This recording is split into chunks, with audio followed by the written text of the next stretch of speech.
ஆக்ஞாவிலிருந்து பிரம்மரந்திர திறப்பால் அது பிரம்மம் எனும் அனுபூதி வாய்க்கப் பெறுகிறது. எல்லையற்று எங்கும் வியாபிக்கும் தன்மை தரப்படுகிறது.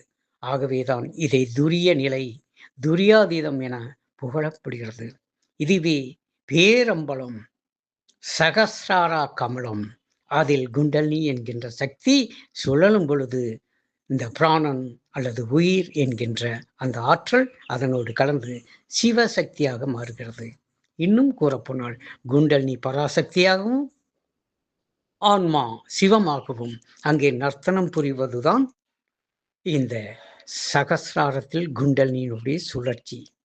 இத்தகைய நிலையில் தான் பிரம்மம் எனும் அனுபூதி வைக்க வேண்டும். இதற்கெல்லாம் இதனை முழுமையாக அறிந்த குருவால் மட்டுமே அதை அறிவிக்க இயலும். அதை நீங்கள் பெற்று அனுபவிக்க இயலும். என் அன்பு நிறைய அருளாசி, நன்றி செய்க, நலமே பெறுக, தீர்காயுஷ்மான் பவ.